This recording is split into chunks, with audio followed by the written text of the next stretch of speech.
It's Mike Power with Silver Range. In this episode, Dick and I continue the story of Cortez and chronicle the explosive growth of the district from the discovery of the Cortez Gold Mine to the present day. So, Dick, we finished our last episode with the discovery of the Cortez Mine, the first modern gold discovery in the Cortez District in the late 1960s. It looked like a great big deal back then, but now it's apparent that was just the opening act. That's right. It was an exciting story of a discovery, but it really represents a real slow start that accelerates into exponential growth, culminating in world-class discoveries that are still being explored and developed today. Just to reorient everyone, the Cortez District is about 65 miles southwest of Elko in Lander and Eureka counties. The district spans from Crescent Valley on the west through the Cortez Mountains near Mount Tanabo to the Horse Creek Valley on the east. So the Cortez joint venture made their discovery in 1966, and by 1969, they were in production at the Cortez mine with a mill operating nearby. I guess the hunt was on to find some more ore. That's right, and the most obvious place to start was the nearby Gold Acres mine to the west. It was really the first significant Carlin-type deposit discovered in the district, although no one recognized it at that time. During the 1920s, gold was discovered at Gold Acres at the southwest end of Crescent Valley. High-grade material was initially mined underground, and then the operation expanded to open-pit mining in 1935. And Gold Acres operated continuously through World War II, unlike most of the gold mines that were closed down by the War Act, and possibly it was continued to be open because of byproduct tungsten, but eventually wound down production in about 1961.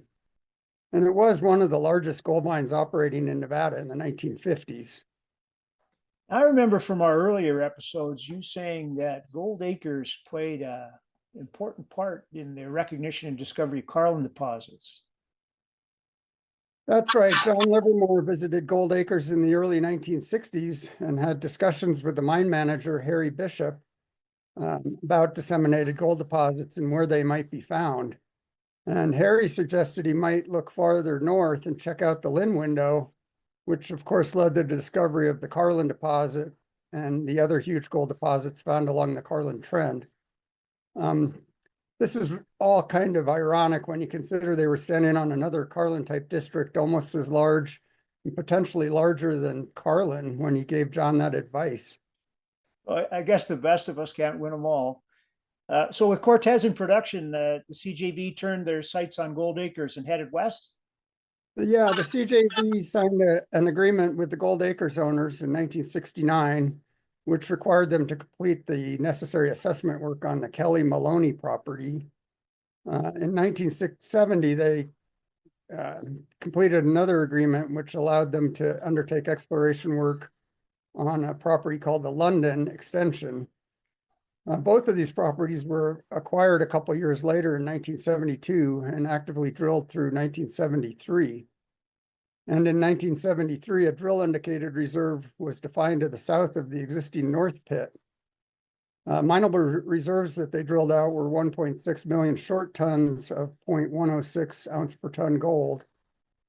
And Cortez Gold Mines began mining the South Pit in 1973 and continued until 1976. There was some limited heap leaching and milling from the Gold Acres dumps and stockpiles between 1976 to 1983, when more drilling was completed in the time frame of 1984 to 1986, and then mining resumed again in 1987. The renewed mining centered on the old North Pit, where a refractory reserve of about 2 million tons at 0.118 had been drilled out. So altogether, a total of around 1.2 million ounces were produced through the historic and recent mining at Gold Acres, with most of the activity in the 1973 to 1990 period. So this was the first Carlin-type deposit to be mined both in Nevada and in the Cortez District, I guess. Is that right? Well, actually, no, the Whitecaps mine in the Manhattan District produced from 1911 to 1915. But the Gold Acres deposit was one of the earliest and is a classic Carlin-type deposit hosted by Roberts Mountains Formation below the Roberts Mountains thrust. In the deposit area, there's an earlier skarn event related to a Cretaceous stock, and the skarn formed an impermeable barrier to later Carlin-type fluids. The later fluids flowed through and around the skarn into the carbonaceous limestones, forming the deposit. They find anything else in the district during this period when they were focused on Gold Acres? Yes, yes. On the east flank of Mount Tanabo, the Horse Canyon deposit was discovered in 1976 by mapping and rock chip sampling of an outcrop of silicified breccia. The deposit occurs along the Roberts Mountains thrust in both the lower plate Wenban and upper plate Benini formations. Between 1983 and 1987, Horse Canyon produced 385,000 ounces. And this isn't a lot, but as we'll see later, it was the tip of something truly enormous. But before that was discovered, action heated up back near Gold Acres. Oh, yeah, what happened there? Well, things had been pretty quiet in that end of the district following the mining of the Gold Acres North and South pits. But in 1991, the truly enormous Pipeline and South Pipeline deposits were discovered, and this became the focus of activity. Pipeline is just a bit north of Gold Acres and was held by Goldfields Mining Corp. Early drilling that had been completed by Goldfields in 1986 and 1987 had only encountered limited sniffs of gold. So later they decided to sell the property to CJV, who were planning a heap leach pad for the Gold Acres lower grade material in the area. CJV completed a deep condemnation drilling program targeting photolinear projections and intersected a oxidized mineralized zone containing 5 grams per ton from 130 to 195 meters in hole PR 9112, which is considered the Pipeline discovery hole. I gather Goldfields wasn't the only player in the area, right? Well, that's right. In 1987, ECM Inc., a group owned by two geologists, Bruce Ennis and Pat Kavanaugh, recognized the potential for large Carlin-type deposits in the or discoveries in the pediment environment, and we're actively staking properties to vend to mining companies based on this premise. They staked the gas property, which stood for Gold Acres South, and they were staking from north to south, east of the Gold Acres mine in the pediment-covered area. The gas property partially overlapped placer claims owned by CJV and eventually ended up abutting the south edge of the Goldfields property. At the time, ECM vended their property to a company called Royal Gold, Inc. of Denver, Colorado. Royal Gold and CJV struck a deal, with Royal Gold spending the first $1 million in exploration and CJV sidestepping legal proceedings over the staking conflict in return for Royal Gold getting a 20% carried interest if the drill program was successful.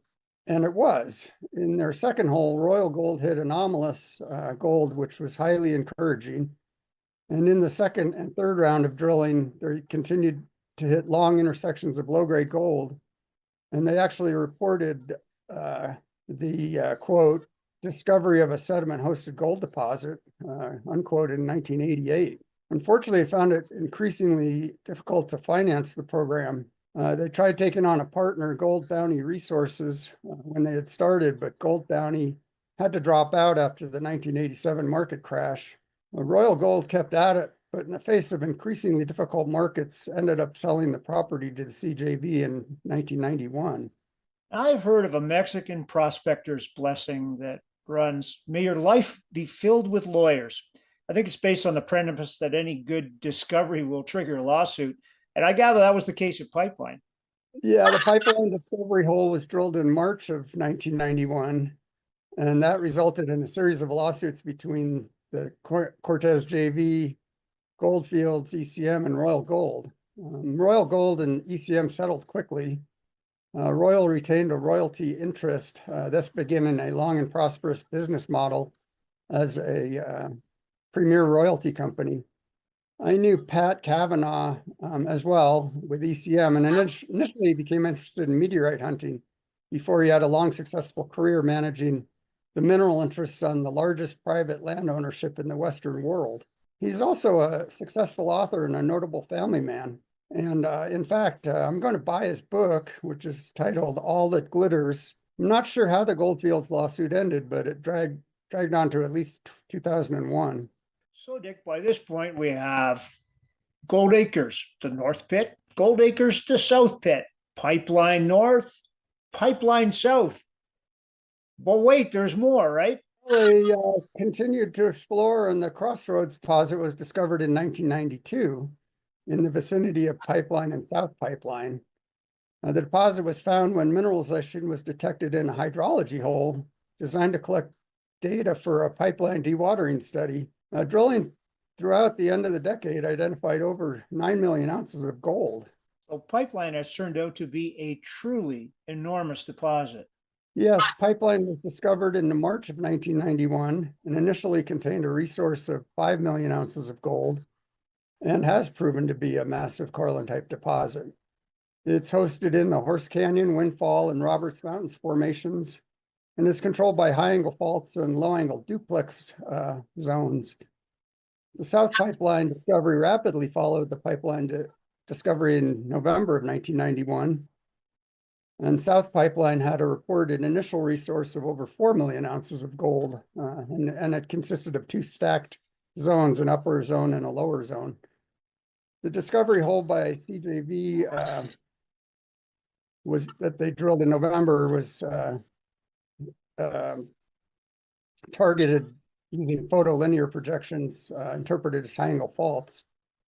However, it does seem that Royal Gold had already intersected significant gold in their programs in the same area by that time. All of the Pipeline complex deposits were totally blind in the pediment environment. Mining at Pipeline has continued almost interrupted from 1994 until today. And the whole area is merged into one giant pit. You know, if this story had ended with Pipeline, it would have been a fantastic success. But I understand the CJV had at least one more big discovery to make. Well, I think at least is the operative term, and they did. While making their discoveries elsewhere in the district, the CJV continued to explore around the Cortez mine area. And in 1998, they drilled a gravity low anomaly 3 miles south of the Cortez deposit on trend with the Cortez Fault. And the low turned out to be a small basin or bowl filled with mineralized volcanoclastic conglomerate containing clasts of gold-bearing siltstone. This conglomerate was initially thought to be an exotic landslide from the western flank of Mount Tenabo, where mineralized Roberts Mountains Formation is found in outcrop. So a good-sized area of mineralization called the Pediment Deposit was drilled and mining was planned. And as a part of that mining in 2002, a condemnation drill hole was completed for a waste dump 450 meters north of the Pediment Deposit and intersected the top of a fabulously rich breccia body, marking the discovery of the Cortez Hills deposit. This somewhat unusual Carlin-type deposit is a steeply dipping elliptical breccia pipe, which they call the Cortez Hills Breccia Zone, or the CHBZ. During the drill out in 2003 of the Cortez Hills Breccia Zone, a lower zone was discovered, which had a tabular geometry and a refractory character and had different mineralization controls than the Cortez Hills Breccia Zone. This is called the Cortez Hills Lower Zone. And the lower zone is along what they named the Ponderosa Fault. Within the fault are tertiary quartz porphyry dikes and sills and folded and imbricated host formations. And the Ponderosa Fault is the feeder structure for the Cortez Hills Breccia Zone. And it should be noted that the area at the top of the breccia under gravel cover at the bedrock contact was only 530 meters by 185 meters, a rather small area to hit with blind drilling. And it also was the source for the Pediment Deposit.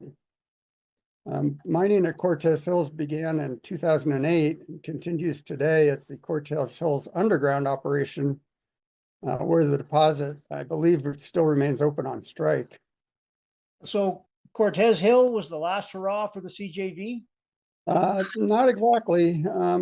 but there's a little bit of backstory to tell here. Like many tier one or world-class deposits, ownership has evolved over time.